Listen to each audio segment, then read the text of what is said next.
Every day, the world moves on as it always has. Cities wake up, work begins, and life feels familiar. But beneath that sense of normality, something is shifting. The climate is changing, and the systems we rely on, energy, food, water, cities, finance, are under pressure in ways we're only beginning to understand. These changes don't live in reports or projections, they are already shaping people, livelihoods and communities. We created the Climate Leadership Podcast so these challenges don't remain abstract or distant, but are explored through the people working inside these systems, making real decisions with real consequences, often without clear answers. This is not a space for fear, blame, or perfection. It's a space for honest conversations about what leadership looks like in a changing world. If you're listening, you're already part of that leadership. Let's begin the conversation.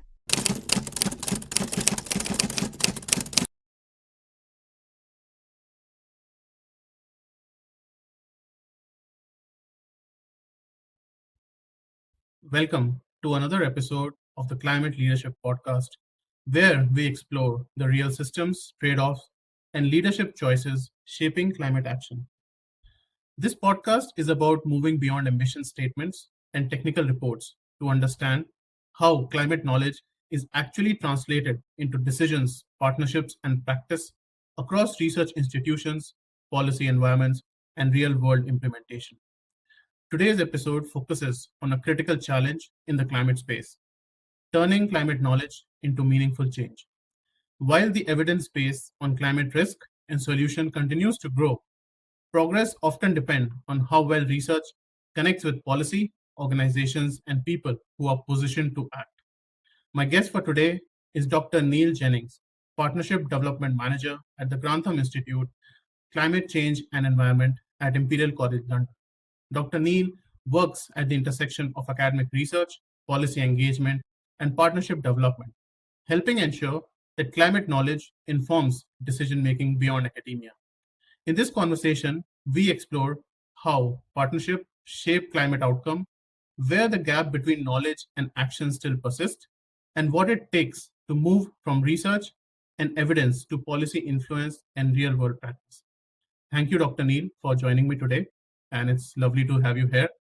So, as we start, may I ask you to please share a bit about yourself for our audience? Yeah, really delighted to be here. So my name's Neil. I've worked at the Grantham Institute now for 8 years. And so the Grantham Institute is we describe it as a hub for climate change and the environment at Imperial College. So our role is to help to connect internally people across the college who are working on climate change, whether they're in the business school or in engineering or physics, to encourage cross-disciplinary collaboration and then support those researchers to help to communicate their research to the outside world so it can have real-world impact in policy and helping to make change ultimately. Mm-hmm. So, Dr. Neil, like you said, it's an internal collaboration. Do you also have external stakeholders in this? Yeah, so we have lots of external collaboration. So within the policy team, as you'd expect, we do a lot of engagement to sort of translate the research that takes place at Imperial to the outside world, particularly to the policy world. So we engage a lot with civil servants, elected officials to help to sort of translate the knowledge which comes out of Imperial into more accessible formats that can then help to inform decisions. Right. Okay, great. So we often hear that science is clear, yet action lags behind. From your perspective, where does the biggest disconnect between climate knowledge and action occurs? Yeah, so I think I'll probably refer here to a study which came out last year by someone called Peter Andre, not to be confused with the singer Peter Andre. But this guy, Peter Andre, led an international study where they looked at where the public are at on this issue of climate change. And I guess the top level summary, top level message is that people care a lot more than other people realize that they care about climate change. So this was a study which looked at, did a questionnaire survey with people from something like 130 countries, 125,000 people, so really big survey. And in the survey, they asked people, would you be willing to give up 1% of your income to help to tackle climate change? And then they asked, what do you think other people would be willing to do? And 44% of people thought others would be willing to give up 1% of their income to tackle climate change. But when asked, 69% of people were, in fact, stated they would be willing to do that. So there's this 25% gap in terms of perceptions of how much other people care and what people actually do feel about this. And so that's one of the big challenges for me in terms of the kind of the disconnect between climate knowledge and action is the lack of appreciation of how much people actually want more climate action. And there's some work done, for example, by Becky Willis, so she was at University of Lancaster, where they also did these equivalent interviews in the UK, equivalent survey in the UK with members of parliament, and found similar things, that there was a big gap between how much members of parliament thought their citizens cared and what they did, how much they did actually care. And so this for me is a kind of big gap. From the academic world, it's something that's referred to as being as pluralistic ignorance of the lack of appreciation of how much other people care. And for me, that's a key challenge, which is holding back more action on climate change, particularly if our elected officials don't appreciate how much the public care, then that can be a barrier to more ambitious policy action. Right. Dr. Neil, I was thinking like this climate juggernaut or the engine, should it go up from top to down, or it should come from bottom up, like from common people to the policymakers, or from policymakers to the people? So I guess with all decisions, whether it's climate change or not, there needs to be a combination of them.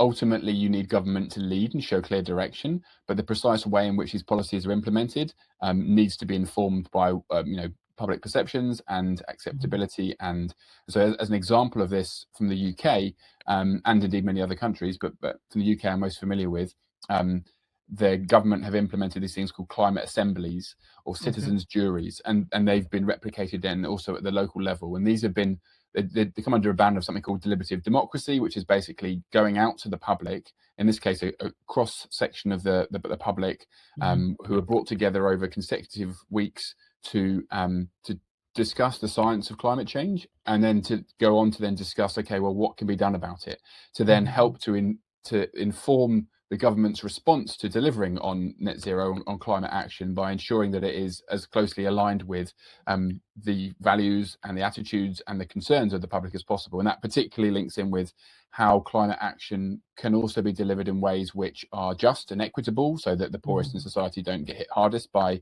the costs associated with climate action, but also to ensure that the positive benefits from climate action beyond just reducing greenhouse gas emissions can also be maximized. So around things like maximizing improvements in air quality, reducing fuel poverty, so everyone can afford to live in a home they can afford to heat. So making sure that climate action is aligned in a way which fits in most closely with the day-to-day concerns that people are having. Right. Wow, that's a pretty, I didn't know about it, but that's a really good way of connecting with the people, and then they can, I think, make more informed policies. Yeah. So your role focuses on partnerships. Why are partnerships so central to turning climate research into real world change?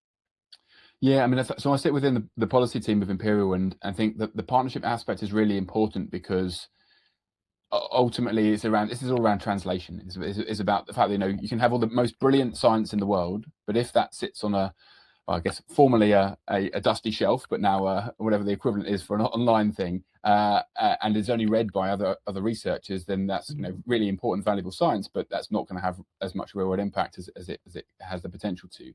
So we need to make these links with key organisations in order to help to translate that science in a way.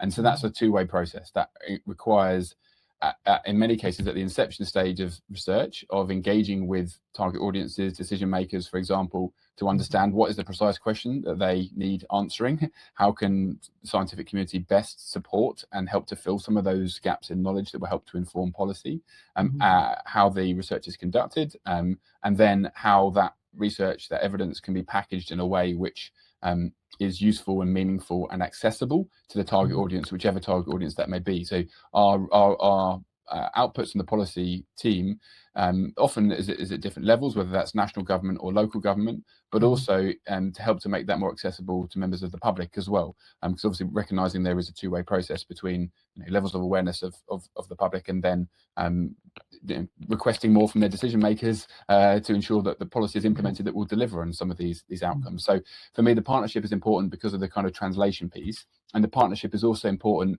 I'll just give an example here from some work we did with a charity called Ashton, and I suppose this is recognising that any organisation will have its strengths and its the key target audiences that it has really strong relationships with, and which it's the best place to communicate. And in many cases, the universities won't be the best audience to communicate with all audiences, clearly. And so we put together a sort of a briefing paper a few years ago, highlighting the many benefits that climate action can bring. We refer to these as co-benefits. It's a bit of a jargon term. And then but we're conscious of the fact that to get that message out, actually, we didn't have as strong links as we might want to with some of these target audiences like local authorities. So we partnered up with a charity called Ashton, who are a kind of climate solutions charity. And so we put together a slightly more academic focusing briefing paper. They then put together, drawing on that, a toolkit with case studies of co-beneficial delivery by local authorities around the country to then kind of they packaged that up in a way which is really accessible to local authorities. That was a really nice partnership where we brought the kind of academic expertise with an organisation who had in-depth relationships with key target audiences to communicate that science and solutions in a way which was really accessible. And that their toolkit they developed was downloaded something like 6,000 times in the half a year or year after the publication. And so that it was a way to get the kind of information and advice that we were recognizing from the scientific literature and help to communicate that in a way which was really accessible and practical and meaningful for some of the target audiences to actually deliver on the ground. Perfect. Okay. So how does the Grantham Institute work with policymakers, businesses, and the civil society to ensure research informs decision making? Yeah, so we have, regular engagement with a variety of these different stakeholder groups, obviously depending what the particular focus of the work is. Obviously, most of the stuff is with policymakers, obviously from our particular team. And so that takes a whole bunch of different forms. As I kind of alluded to earlier, that involves engaging with policymakers at the early stage of the process to understand the questions that they need to answer. And then as we kind of, as research and scientific insights emerge, it is about helping to package up those insights in a way which is accessible. And so we do that through a variety of different forms. One of the most sort of effective ways traditionally, papers of a really simplified, condensed form of the science. And so as an example of this, a few years ago, we published a briefing paper focusing on the links between climate change and mental health. It was an area which was at the time getting very little attention. We packaged this up into a really accessible briefing paper. That briefing paper ended up being downloaded over 20,000 times and has been cited by the World Health Organization. And it's just been and the feedback we have has been incredibly positive about how it would just condense the science into a format which was just very, very accessible. And obviously, documents are great, but obviously in and of themselves, that's clearly not enough. And so we typically, when we publish things like briefing papers, we will couple these with roundtables, webinars to bring together key stakeholders to discuss the content of this in more detail, and often follow up with those decision makers to talk more practically about how these insights can be implemented on the ground. And so that briefing paper I mentioned on climate change and mental health, and the team, and that was a partnership, a collaboration internally within Imperial between ourselves as the Grantham Institute, but led by their health experts at Imperial. So they were leading it, and we were providing some support. That team, called Climate Cares team, then engaged in a variety of activities. We were the first, ran the first side event on climate change and mental health at the COPs, the Conference of Parties, which take place every year, this international summit on climate change. And the first health declaration that took place at COP28 in the UAE, United Arab Emirates. That declaration, a health declaration, the first ever one there, had mental health included in that as a direct result of our colleagues engaging with the COP process there. So it's kind of an illustration from start to finish of briefing papers, but then the active engagement that takes place after that to actually get stuff integrated into high level decisions and get more awareness amongst relevant officials here. Yeah. Okay. So Dr. Neil, I was thinking, what is the time frame of such project? Like you mentioned, from the beginning until the end, because policy making takes some time. Yeah, and it's a long game, right?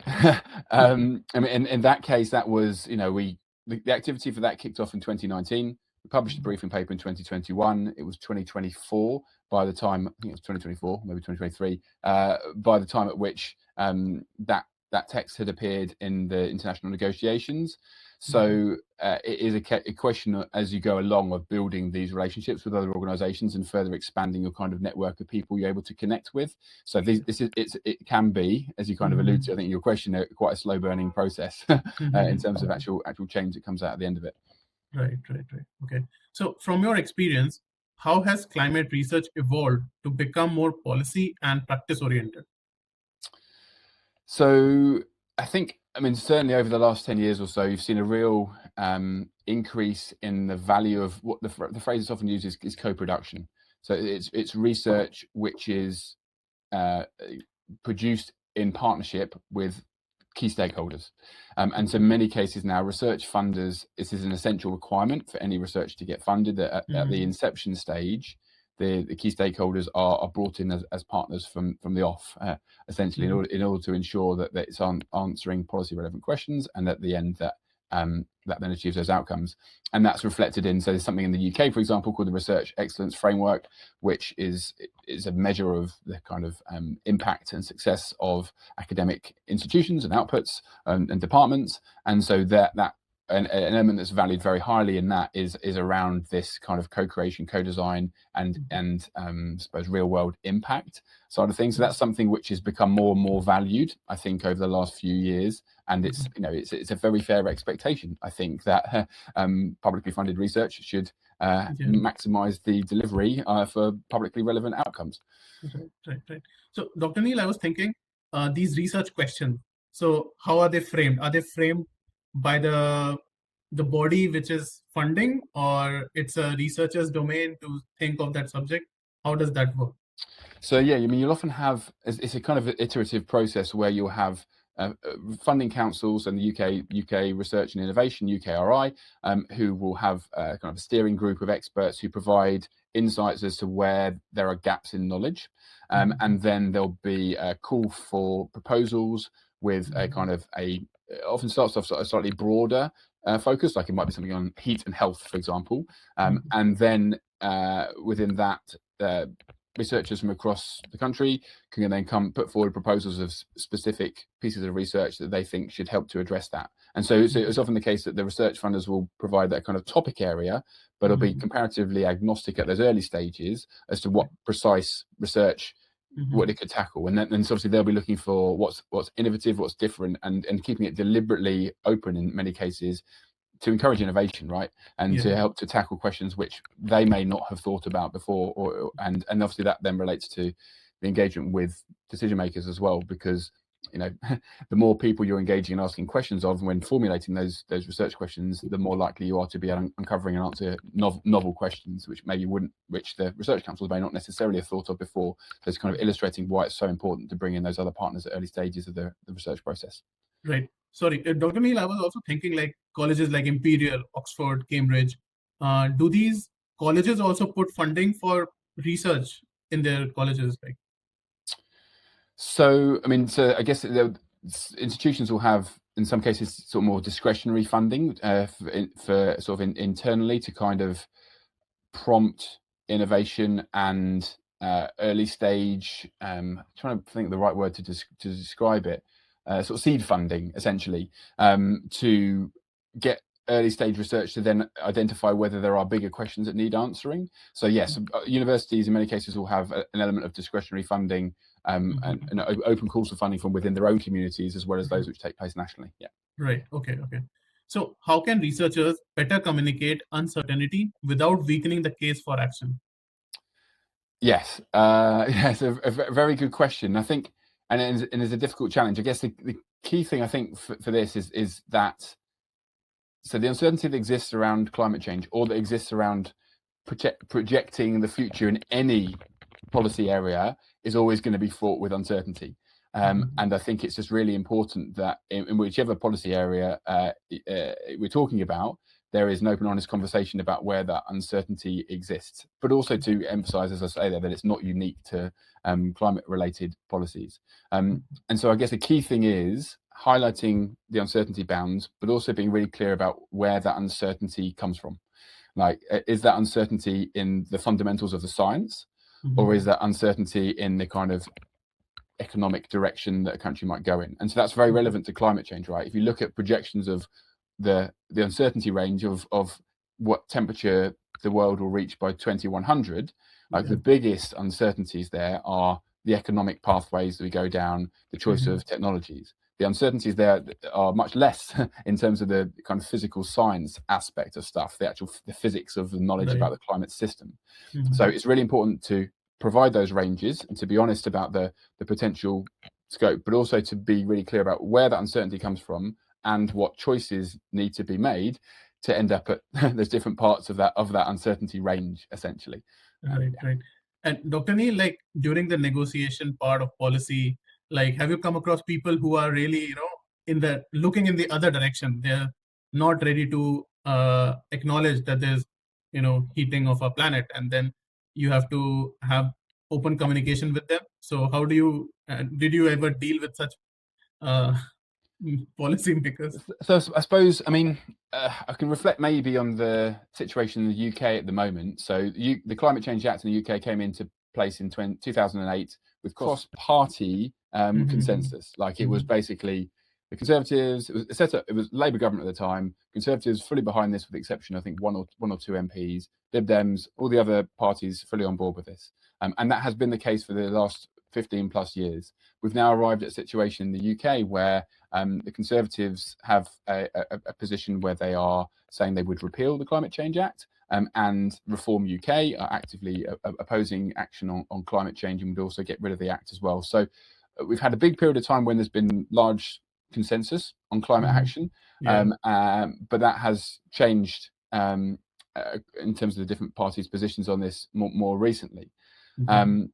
And so that is clearly a challenge, and I suppose emphasises a few different things. Firstly, that how important it is to, in some cases, to emphasise the other benefits that climate action can be bringing.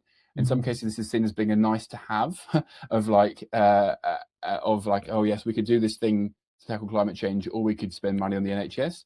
And if that's the way in which you're looking at things, then clearly you're not looking at the intersections between some of these different areas, right? Of the fact that people's health is fundamentally influenced by their climate, the weather, the world in which they live, the cost they pay for their food as a result of, for example, weather-related impacts, which we know have been increasing recently. But it's also potentially ignoring the other health-related benefits, for example, that can result from meaningful action on climate change. So there's a bit of a challenge there, and obviously we've seen this really acutely in America now. Like just today, when we're having this conversation, BBC top news article on the BBC website is about Trump repealing the endangerment finding in America, which basically means that there's going to be more carbon emissions, more local air pollution, which will increase public health costs for people, for kids getting asthma, for old people getting dementia and that kind of stuff. And if we aren't looking at the interconnectedness, particularly between climate and health, then I think we're really missing the ball. So anyway, I don't know if I've fully answered your question there. Like it's clearly a much more challenging landscape right now than it has been for a few years' time. And for me, a key aspect of that is to emphasize the other benefits that we need to focus on in terms of delivering climate change, like the opportunities it has to provide more energy security, so that in the longer term to help to bring down costs for energy. Like in the UK, we had a massive spike in our energy costs when Russia invaded Ukraine as a result of the increase in wholesale price of gas around the world. That kind of vulnerability, it's no guarantee that's not going to happen again, right? In one other way, but shifting towards more domestic generation of electricity from renewables is a real positive outcome for providing more energy security and providing more certainty of what energy is going to cost in the future. So emphasizing those opportunities, I think, is really important. Right. So what role do universities play in climate leadership beyond producing research and educating students? Yeah, I think a really key role that universities have played and continue to play is essentially practicing what they preach. So that is getting their own house in order. Many universities have had carbon reduction plans, which are very ambitious in terms of when they want to get to net zero, and invested lots of money in decarbonising their estate. In many cases, and including at Imperial, looking at their campuses as kind of living labs. So this phrase refers to how research that is produced from a university and innovations that come out from university can actually be implemented on that university campus. As an example, at Imperial, there's a company called Notpla, which is kind of is not not plastic, and the product they developed is kind of seaweed-based alternatives to plastic, particularly focused on packaging. And so Imperial was implementing these not seaweed-based takeaway containers rather than previous containers, which would have had more of a kind of an environmental impact. So the ways in which universities are implementing innovations on their own campuses, and obviously that can help those innovators to scale up potentially and show sort of proof of concept and all the rest of things. And then the other important stuff that universities do, I think, is the kind of wider engagement with local communities. I think that's really, really essential. And that so we've done a lot of work, for example, with local authorities nearby, who have in many cases set quite ambitious targets for reducing their greenhouse gas emissions, and we've been supporting them in terms of like engagement with local citizens, and also with their kind of elected officials, and sort of sharing our academic, if you like, insights with them to show why this stuff is important. Like that it's not just a nice to have. This is something which is absolutely essential to avoid the worst impacts of climate change. There's a few examples there. Right. Dr. Neil, yeah, I have studied in the US. So when I first came to the campus of Imperial, I was seeing things which were like, very like people are doing on campus, which is pro environment, and you can see them, it's like they are putting pressure, or like not a pressure, but they're putting it legitimately out there that, we need to be more sustainable. Yeah. So that is something different in this campus than other campuses which I've seen. Well, that's nice to know that you're seeing that visibly, and that's just really important, isn't it? Because our own behaviours are conditioned by the behaviours we see from other people around us. So if we see other people acting more environmentally friendly, then we're much more likely to copy that ourselves. So it's great to know that you've seen that, and that's an important message that it's sending out to others. Yes. I studied in 2 universities in the US. I did not see a direct impact, putting banners to see that, be more sustainable. Yeah, in the out, yeah. But yeah. So how do you see the relationship between climate policy and practice evolving over the next decade? Yes, we kind of discussed earlier the sort of focus on co-production and co-design of how research engages with the policymakers at the early stages of the kind of research process. I think that's going to become even more important.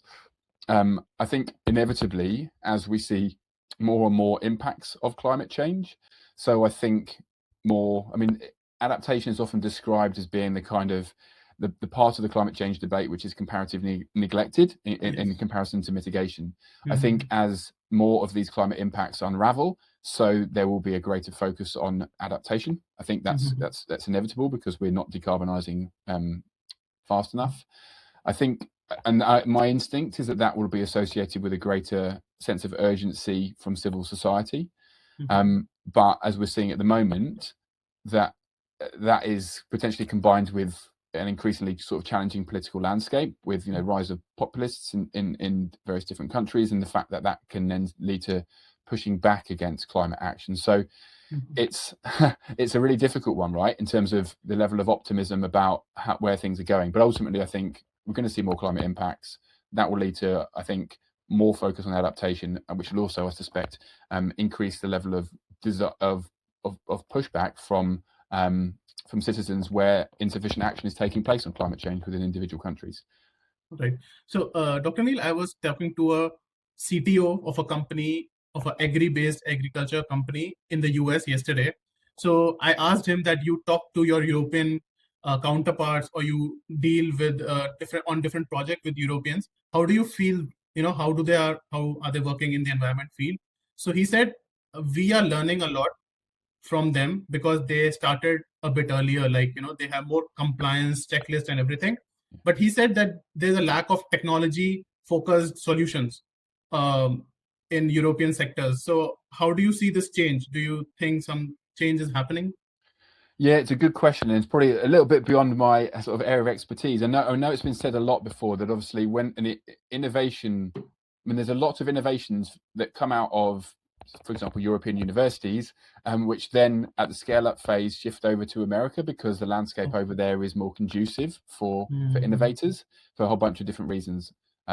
That's quite how that changes. I'm not 100% sure, but I mean, within the Grantham Institute, we have this program called Undaunted, which is to some extent trying to address this exact challenge of helping to support and create an innovation landscape for early stage startups to help them to go through those kind of, I can't remember what it is, there's different stages of innovation and scale up, and there's this, I think it's a phrase called the valley of death, which refers to this kind of phase that many companies go through when it's really difficult to get to those further stages of maturity. So I know that it's something that our team within Undaunted are really aware of and are trying to support, but there's obviously a bigger challenge there in terms of the kind of landscape more widely across the rest of Europe that supports innovation. Yeah. Right. So what skills or mindset do climate professionals need to effectively bridge science, policy, and implementation? Yeah, so I think, so I went to a presentation recently by Nigel Topping. So Nigel Topping is the chair of the Climate Change Committee in the UK, and he started off his presentation with a quote from F. Scott Fitzgerald, which goes to something along the lines of, the markings of an intelligent person is the ability to hold two competing thoughts in their mind at once and still maintain the ability to function. And so in terms of the kind of mindset of people who are working in the climate field, I think that was just a really memorable and nice quote that stuck in my mind, because we have to accept that objectively things are not good at the moment in terms of the trajectory we're heading on. We're on course for 2.5, 3 degrees of temperature rise by the end of the century. But before the Paris Agreement 10 years ago, we were on course for more like 4 degrees Celsius. So things have really improved, and that's partly due to technology costs reducing for things like solar, but we've also got a very long way to go. And so I guess that's a mindset that many people, climate professionals, need to be able to deal with, essentially. And because it's very difficult not to be quite emotionally vested in this, because it's ultimately about the future of our planet, the one planet that we have, and the future that we leave behind for everyone else on it, and our children and all the rest of things. So emotionally, it's a difficult thing to work in. So being resilient is really important. To be resilient, I think, requires conversations with people who are in equivalent boats to us. That kind of support network, I think, is often very, very important. I think in this area, the kind of element of asking questions, of being inquisitive, I think is really important, to understand other people's decision-making context, to think about what it is that motivates them, what information do they need, which will help them to make decisions.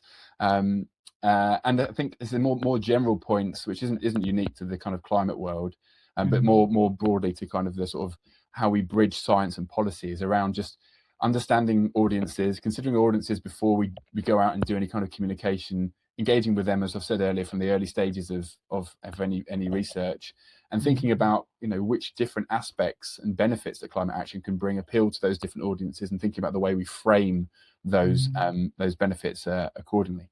Right. Yes, Dr. Neil, I think Paris Agreement, what it did was that we were heading to a catastrophe. Now we are a bit slower in that area. It's less of a catastrophe, but still a huge amount of work required. Yeah. Right. Okay, so thank you, Dr. Neil, for such a thoughtful and grounded conversation. This discussion is a reminder that climate leadership is not just about producing more knowledge, but about how that knowledge is shared, interpreted, and acted upon. Turning climate evidence into change requires trust, collaboration, and institutions willing to engage beyond traditional boundaries. For our listeners, climate knowledge does not operate in isolation. It sits within policy systems, organizational incentives, partnerships, and real-world constraints. Understanding how these elements interact is essential if climate research is to lead to meaningful and lasting impact. Thank you for joining us on the Climate Leadership Podcast. We will be back soon with more conversations exploring leadership, decision-making, and climate action in practice. Until then, take care and have a nice day. Bye-bye.